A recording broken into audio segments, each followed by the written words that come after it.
Bonjour, c'est Jules Lavie pour Code Source, le podcast d'actualité du Parisien.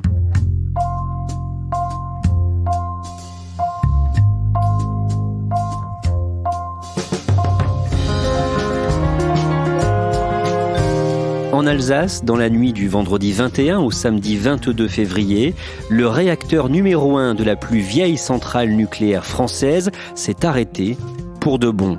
Le second sera coupé le 30 juin.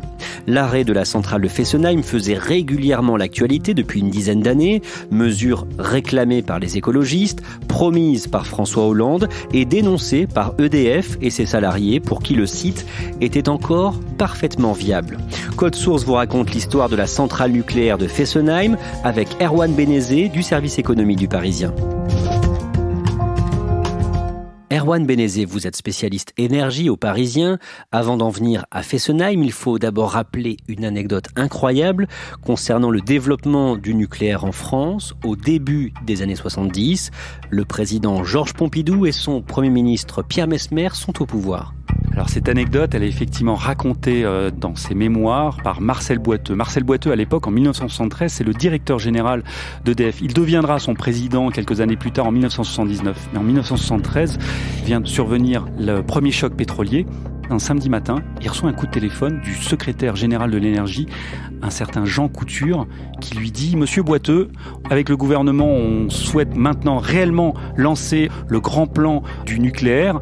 Dites-nous combien de réacteurs vous pouvez construire par an. Vous avez 3 heures, on vous rappelle à midi. » Et là, Marcel Boiteux, un peu paniqué, il réunit ses équipes, ils réfléchissent et en gros, ils font une sorte de pari, un coup de poker. Ils se disent, allez, qui peut le plus, peut le moins. On va dire qu'on peut en fabriquer 7, ils vont nous en donner 4 et on se débrouillera avec ça. À midi, Jean Couture le rappelle, il lui donne le chiffre de 7, il dit « Ok, j'en parle au gouvernement, je vous rappelle mardi ». Le mardi, il rappelle, et à la grande surprise de Marcel Boiteux, il lui dit « C'est ok pour 7 ». Et c'est comme ça qu'en une vingtaine d'années, entre les années 70 et les années 80, dans un mouchoir de poche, on va construire des dizaines de réacteurs qu'on va réunir dans 19 centrales réparties dans toute la France. Fessenheim, la première centrale nucléaire de la nouvelle génération des centrales atomiques. Le 7 mars 1977, le premier des 2 réacteurs de la centrale de Fessenheim, dans le Haut-Rhin, près de l'Allemagne, entre en fonction. Et la première réaction nucléaire s'est produite aujourd'hui à 15h11.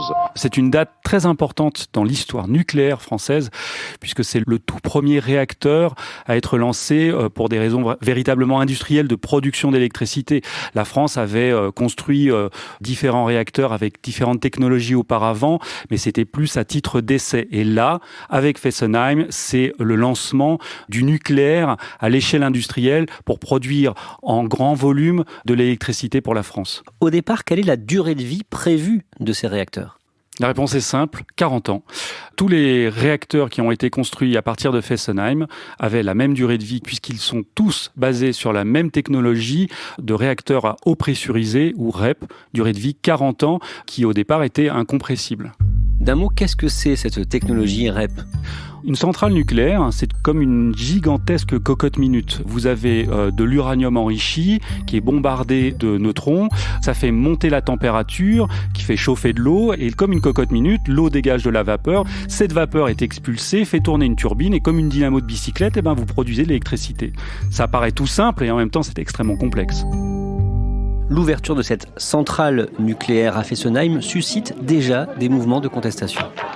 Avant même l'ouverture, en fait, dès 1970, quand le chantier est lancé, vous voyez de nombreuses manifestations, vous avez des grèves de la faim, vous avez une radio locale qui est créée pour informer les habitants alentours des dangers du nucléaire.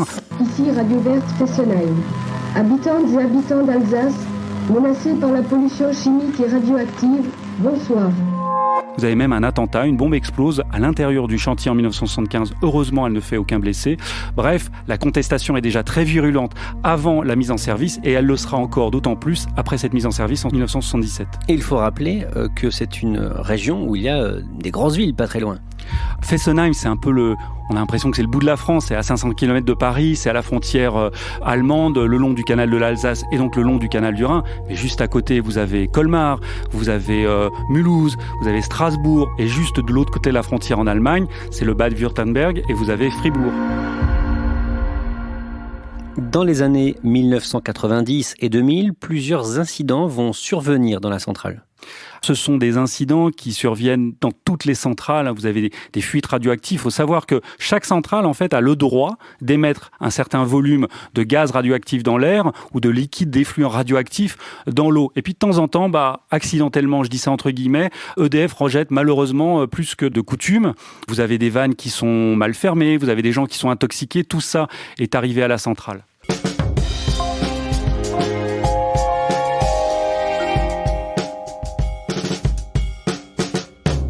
Jusqu'ici, seule la catastrophe de Tchernobyl était classée au niveau 7, niveau maximum de gravité. Désormais, il y a aussi Fukushima.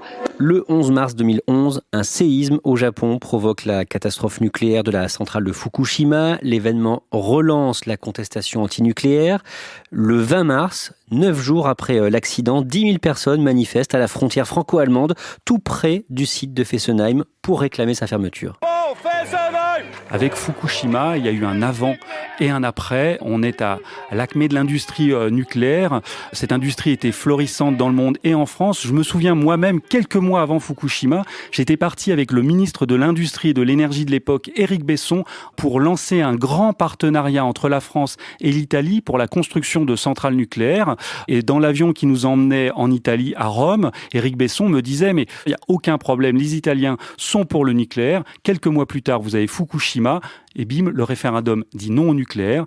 Et c'est à l'image de ce qui va se passer, y compris en France, où tout à coup, on reprend en tout cas réellement conscience de la dangerosité de cette technologie. Dans la foulée, par exemple, l'Allemagne va annoncer sortir du nucléaire ? Exactement. Quelques jours après, Angela Merkel annonce qu'effectivement, on va fermer à marche forcée toutes les centrales nucléaires en Allemagne, ce qui va quand même poser de gros problèmes économiques puisque le pays n'est pas prêt réellement pour produire de l'énergie renouvelable, pour construire des réseaux. Ça va coûter quelques 300 milliards d'euros au pays. Est-ce qu'à cette époque, donc en mars 2011, la centrale de Fessenheim présente un risque pour la sécurité ?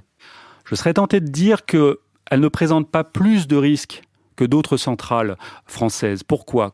Elle a été construite sur la même technologie.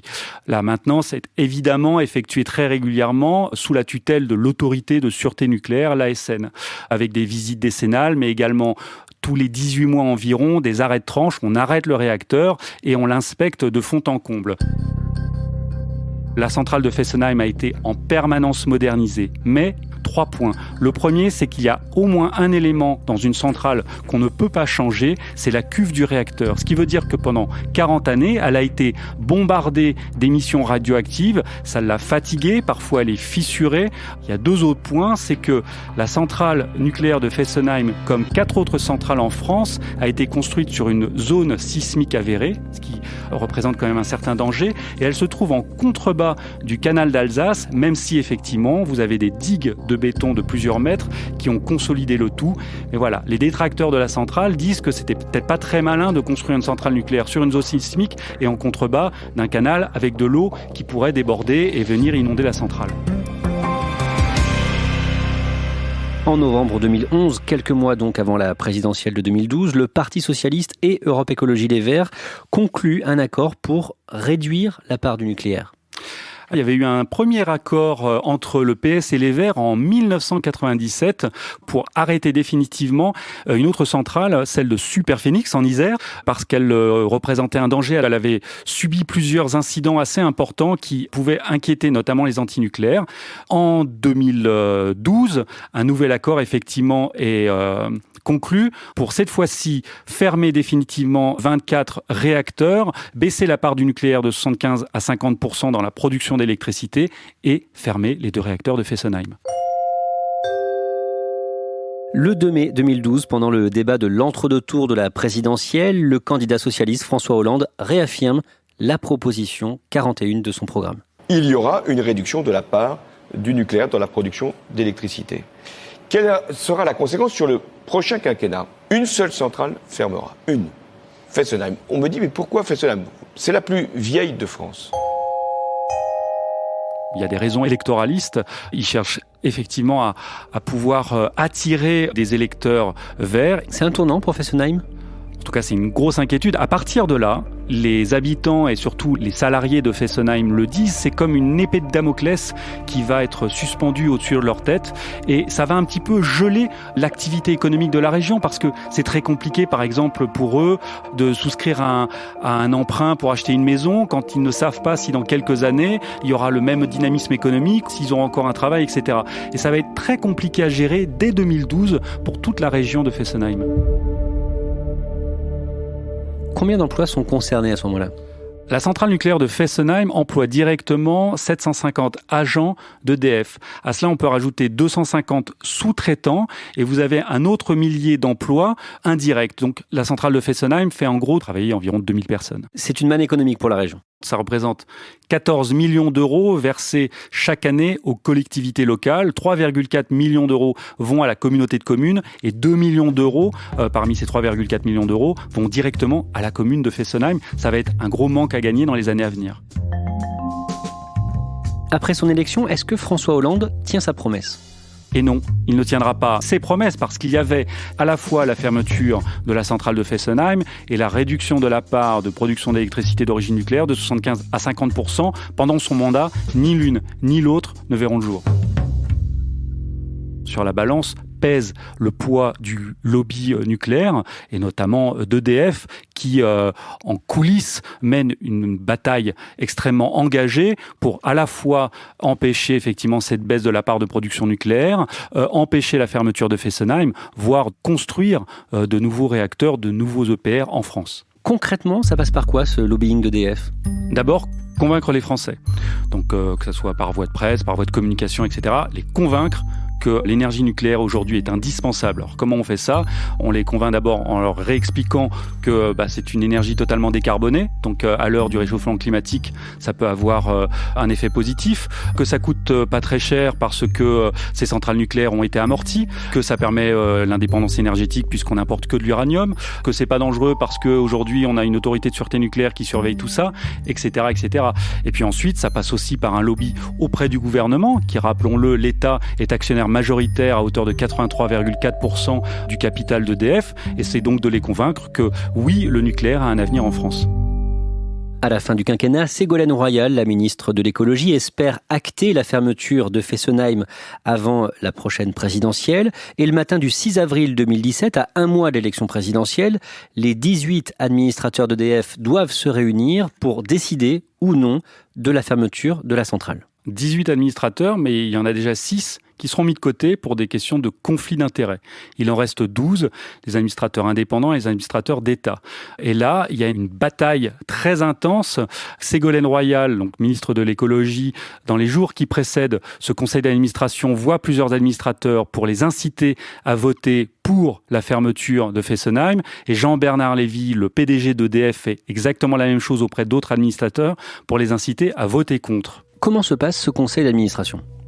Alors, il est extrêmement houleux, il va être interrompu plusieurs fois. Un administrateur indépendant va décider de se retirer parce qu'il estime que les conditions ne sont pas réunies pour un vote serein. Les textos SMS ne cessent d'être échangés entre Jean-Bernard Lévy et ses troupes d'un côté et les administrateurs d'État, Ségolène Royal et François Hollande. Tout ça pour que finalement le vote passe pour la fermeture de Fessenheim avec un arrêté qui est publié 3 jours plus tard. Simplement, la date n'est pas fixée et on reste quand même dans le flou sur la fermeture de Fessenheim définitive.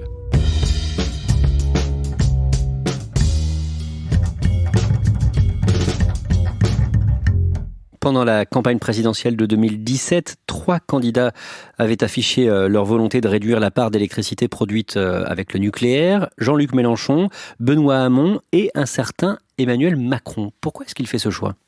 Emmanuel Macron n'est pas anti-nucléaire, loin de là. Simplement, il défend une idée qui a fait son apparition depuis plusieurs années d'un mix énergétique. Il estime que le nucléaire a tout à fait sa place dans la France, mais pas à hauteur de ce que la France a connu jusque-là, c'est-à-dire quasiment les 3/4 de la production d'électricité d'origine nucléaire. Et donc, il veut à la fois développer le renouvelable, tout en gardant une place prépondérante au nucléaire. Donc, il est d'accord pour abaisser cette part, mais il n'est absolument pas d'accord pour faire disparaître l'énergie nucléaire du paysage énergétique français. Emmanuel Macron est élu le 7 mai 2017. Au printemps 2018, la fermeture de Fessenheim est encore repoussée d'1 an, car le chantier de Flamanville prend du retard. En novembre, Emmanuel Macron annonce que la fermeture, finalement, n'attendra pas le lancement du nouvel EPR. Ce qui laisse présager quelques mois plus tard à la présentation d'un calendrier précis, celui qu'on connaît aujourd'hui. Le 22 février, la fermeture du réacteur 1 et le 30 juin prochain, la fermeture définitive du réacteur numéro 2. Et qu'est-ce qui est prévu pour les salariés ? C'est un petit peu là le problème. Je suis parti 2 jours à Fessenheim, mais juste avant la fermeture du premier réacteur. Et le sentiment qui est partagé par bon nombre des salariés, mais également des habitants de la commune, c'est une forme d'impréparation. Alors bien sûr, il y a eu un plan de reconversion qui a été mis en place à la fois par la direction avec les syndicats de l'entreprise. 2/3 des 750 salariés ont choisi une mobilité, donc vont quitter parfois cet endroit où ils sont nés, où ils ont grandi, pour aller travailler dans une autre centrale, sur un autre site, parfois à plusieurs centaines de kilomètres de là. Et puis vous avez 1/3 de ces salariés qui a décidé de rester. Et dans ces cas-là, ce plan de reconversion étudie avec eux la possibilité de trouver soit un autre travail dans leur même secteur, soit une formation qui leur permette ensuite de trouver un autre travail sur place. Le réveil est douloureux ce matin à Fessenheim. Oui, cette nuit, ça y est, le premier réacteur de la centrale nucléaire alsacienne a été arrêté, débranché. Dans la nuit du 21 au 22 février 2020, le premier réacteur de Fessenheim s'arrête. Racontez-nous comment précisément. À 2h30 du matin environ, on a commencé à baisser la puissance de ce réacteur numéro 1. Vous avez, quand il est à pleine puissance, une pression de 155 bars, une température de 300 degrés. On la baisse jusqu'à arriver à 8% de sa puissance maximale. Et à partir de là, on découple le réacteur du réseau, c'est-à-dire que même s'il produit encore un petit peu d'électricité, celle-ci n'est plus injectée dans le réseau. Et ensuite, petit à petit, degré par degré, on diminue la puissance jusqu'à quelque part le laisser mourir. Alors, c'est une opération qui n'est pas une première. En fait, sur toute la durée de vie de ce réacteur, par exemple, les arrêts de tranche ont émaillé la production, en général, tous les 18 mois. Donc en fait, c'est une mesure qui est courante. Pour ces agents-là, qui étaient présents dans la salle des commandes ou autour, ça avait quelque chose de symboliquement fort, puisque c'était la dernière fois, effectivement, qu'on découplait le réacteur au réseau. Et on sait quelle était l'ambiance à ce moment-là ? Alors j'avais demandé, moi, si on pouvait assister à ce moment très très fort pour Fessenheim et pour l'industrie nucléaire française. Et en fait, ça m'a été refusé. Ils avaient envie de vivre ce moment entre eux, parce qu'ils savaient que ça signait la fin d'une histoire, la fin d'une ère, et ils n'avaient pas envie d'afficher leur tristesse et leur peine. La ville de Fessenheim, en même temps, a été plongée dans l'obscurité. Effectivement, il y a beaucoup d'émotions autour de la fermeture de cette centrale. Et aujourd'hui, on rentre. C'est une décision du maire, Claude Brenner, le maire de Fessenheim. Je dirais, c'est comme un peu une personne en fin de vie. Et on ne croit pas trop à son départ. Et puis, arrive un moment où tel est le cas. On est un peu dans cet état d'esprit ce soir. Il faut rappeler que, par exemple, l'autorité de sûreté nucléaire était d'accord pour le prolongement de la centrale de Fessenheim. Elle jugeait la centrale apte à continuer la production d'électricité. Et donc, pour montrer son incompréhension et son mécontentement, il a décidé de plonger la commune de Fessenheim et ses 2350 habitants dans le noir pendant quelques heures. Combien de temps va prendre le démantèlement de la centrale ? EDF parle de 20 ans. Ça se passera en gros en 2 temps. Le premier temps, les 5 premières années, on va retirer le combustible usé des cœurs des réacteurs. On va les installer dans des piscines sous de l'eau pour les refroidir. Et puis au bout de 3-4 ans, ils seront envoyés dans une usine de retraitement type La Hague. Ça, c'est 7 à 8000 tonnes à la fois de combustible et d'effluents d'eau radioactive, notamment celle du circuit primaire. Et puis dans un deuxième temps, on va enlever le gros œuvre. Ça, c'est 320 000 tonnes de matériaux de construction, parfois très radioactifs, parfois moins. Et ça devrait courir sur 15 ans. Je mets tous ces chiffres entre guillemets avec un bémol, puisque aujourd'hui, on ne sait pas démanteler. Il existe 9 réacteurs qui ont été arrêtés définitivement en France. Aucun d'entre eux n'a été démantelé jusqu'au bout. Je donne un seul exemple, Brennilis en Bretagne, qui a été arrêté en 1985. Aujourd'hui, le démantèlement n'est toujours pas achevé. Il faudra a priori 50 ans pour démanteler ce réacteur, c'est-à-dire pas avant 2035.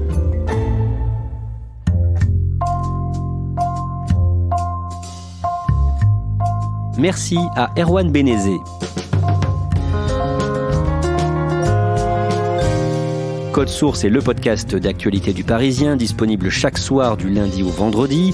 N'oubliez pas de vous abonner, gratuitement bien sûr, sur votre application de podcast comme Apple Podcast ou Podcast Addict. Cet épisode de Code Source a été conçu et préparé par Thibault Lambert, production Stéphane Geneste et Marion Botorel, réalisation Alexandre Ferreira.